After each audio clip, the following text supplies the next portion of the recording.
In this video today, I'm going to show you how to make my apple turnovers.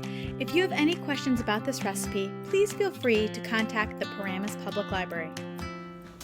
Hi everyone, I'm Miss Becky and welcome to Cool Kids Cook, the Thanksgiving edition, where today we'll be making apple turnovers.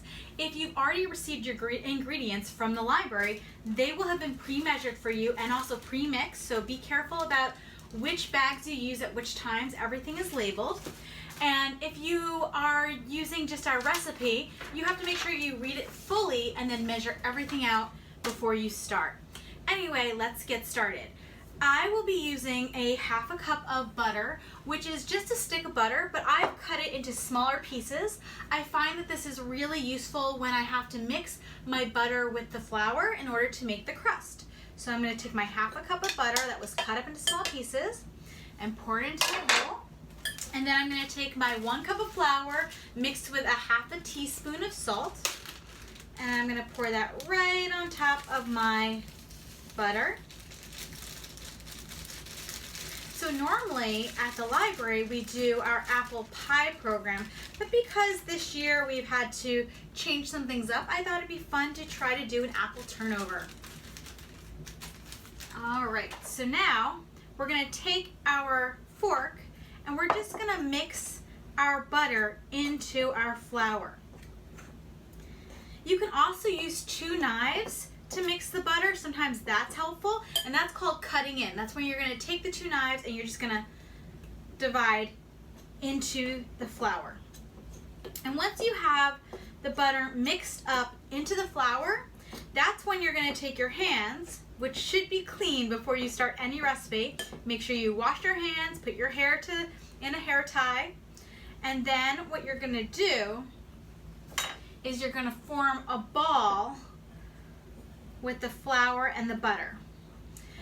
The thing when you're forming the ball, the heat from your hands will actually make the butter melt a little bit into the flour, which is good, and help you form a ball better.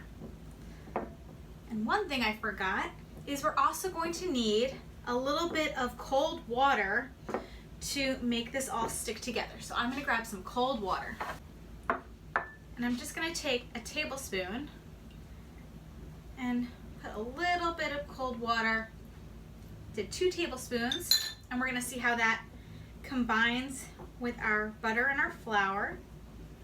And this will help us make our ball stick.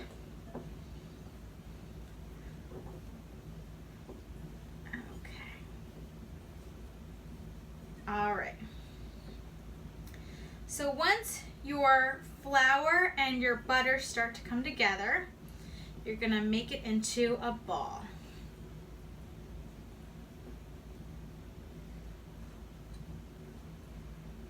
There we go. Lovely, buttery, floury ball.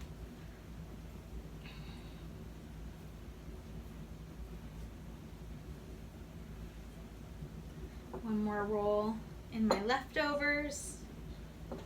Get all the little bits and pieces. Okay.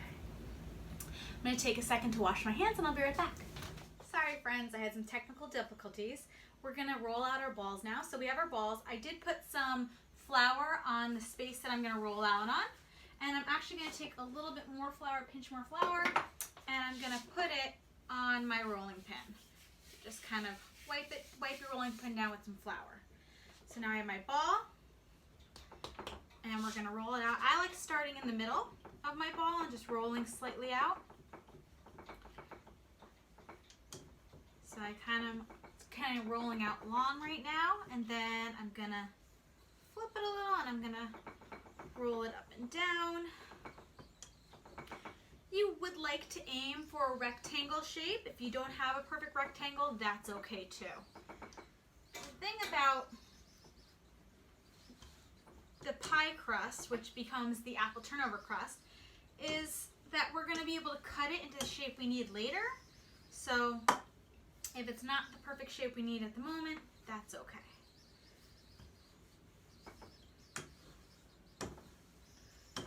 Roll it out. We are also going to cool it in our fridge for about an hour. while we work on the other components of our apple turnover.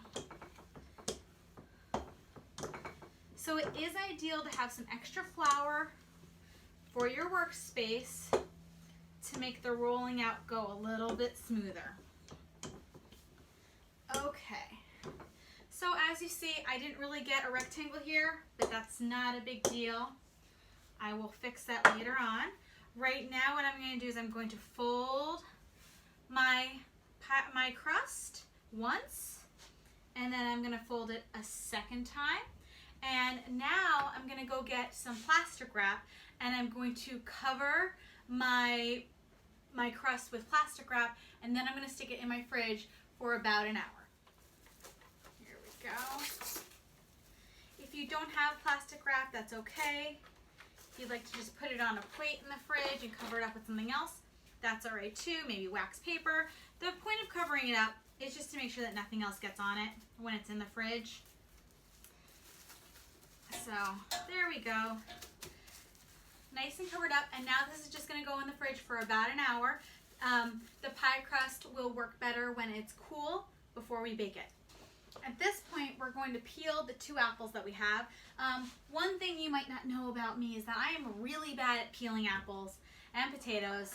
My grandmother used to make fun of me because I was really bad at it. So I like to put a little line in my apple with a knife to kind of start the peeling process. So be careful to peel away from your body when you're doing this, because you do not want to peel your hands. Also,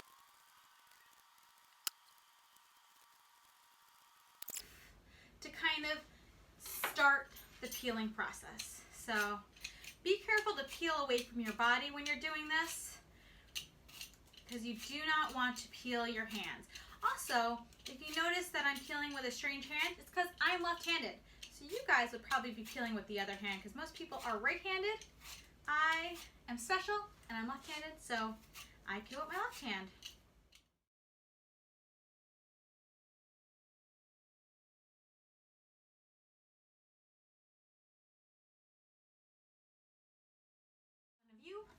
But either way, as long as it gets done. There we go, we've got our 2 apples. And then what I like to do when I cut my apple, and again, be very careful cutting your apple. I like to cut my apple into small slices, and I will show you. So this is just for the apple turnovers. When I do apple pie, I like chunks, but for apple turnovers, I actually like my apples to be sliced in this manner. So it's up to you though, it doesn't matter. It's still gonna taste delicious either way, because it's gonna have all the great stuff in the middle. All right. And then when you cut them, you want to make sure you don't have any of the seeds inside. So I like to do another little cut to cut the seeds out. Put them to the side. You want to make sure there's no extra peel still on it, because that's not pleasant to eat. Then we're going to put our apples aside in a different bowl.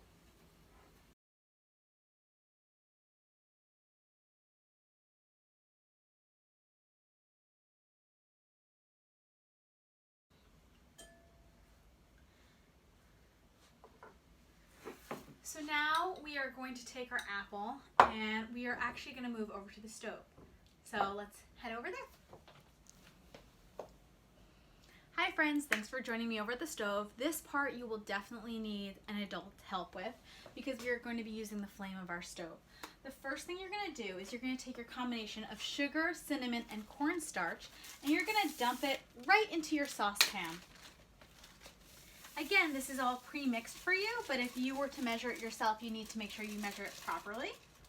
So we have it all in our saucepan, and then we're going to take our apples, and we're going to put our apples into our saucepan, and we are going to lightly just mix up our apples. This is before we even put our flame on.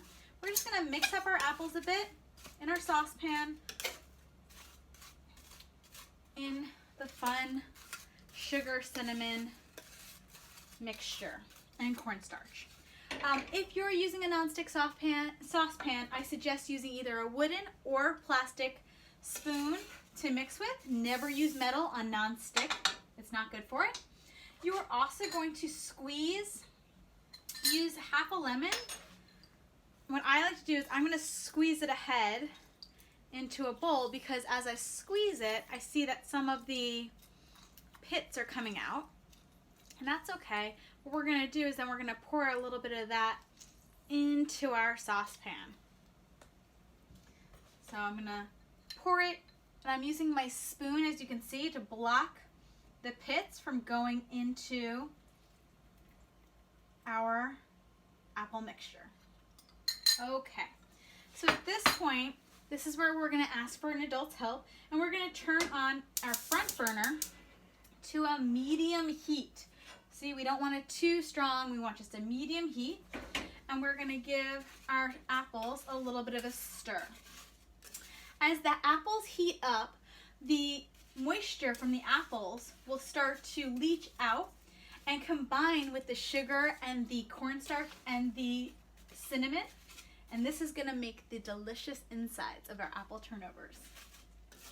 So give it a nice little mix.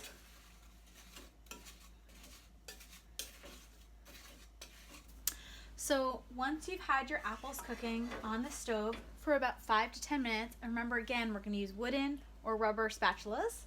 We've mixed it around a bit. You will see that your apples are now very pliable. You've almost got a lovely syrupy mixture from the sugar and the apple juice and the cinnamon and the cornstarch all mixing together.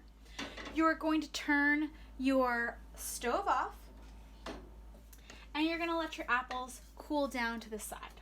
Cool for about an hour. We are going to take it out,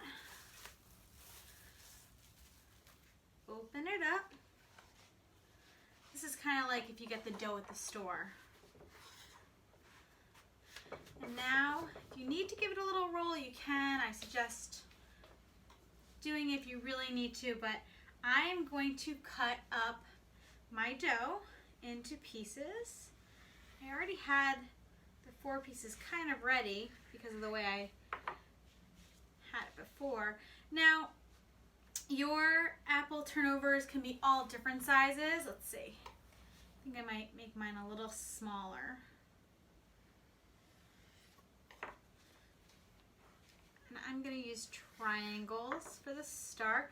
And what I'm going to do is I'm going to stuff them and then pinch them.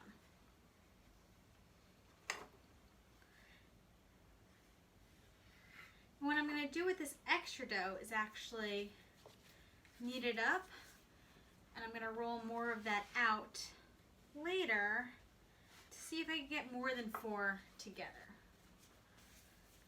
because that would be great. So we're going to take our egg, we're going to give it a little crack, and we're going to take out the yolk. So I like to separate the yolk in my hand, kind of between my fingers. We did this on an earlier video. So now I just have the yolk separate, and I'm going to stick it in. I have about a tablespoon of water here. And I'm going to mix it up with a fork.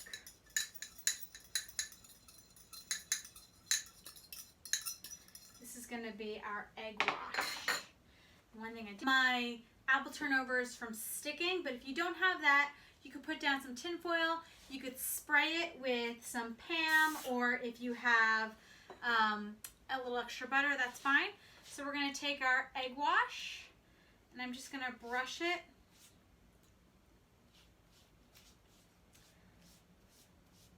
on my dough. And I'm going to take my cool down, let's move this a little to the side. And I'm going to take some of my apples, and I'm going to put them right in the middle. You do not want to overstuff your turnovers. Okay? So see, I have a fair amount that we don't want to come out the other side. So I'm going to close it, Give it a little pinch.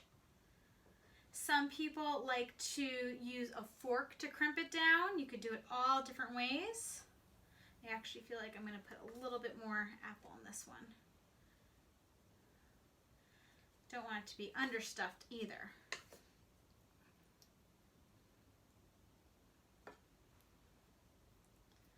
A fair amount in there. Okay. Put it down. Let's take another one. So I have another piece of my dough. And you're going to wash the inside. This helps make it stick together. And again, with our apples right in the middle. Careful not to overstuff.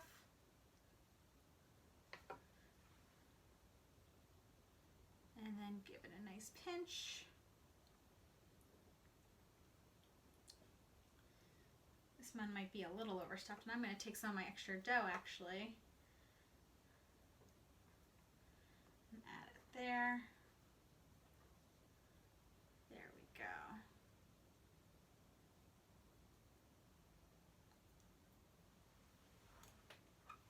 Okay. So here we go. Another large triangle.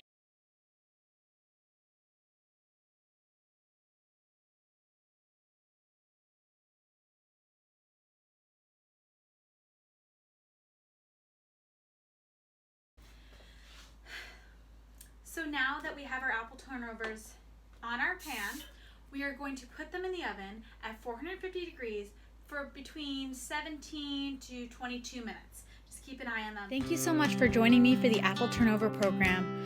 I hope you have a wonderful Thanksgiving and that your apple turnovers turn out delicious. If you have any issues, please feel free to email me at becky.karpoff@paramus.bccls.org. Happy Thanksgiving to you and your family.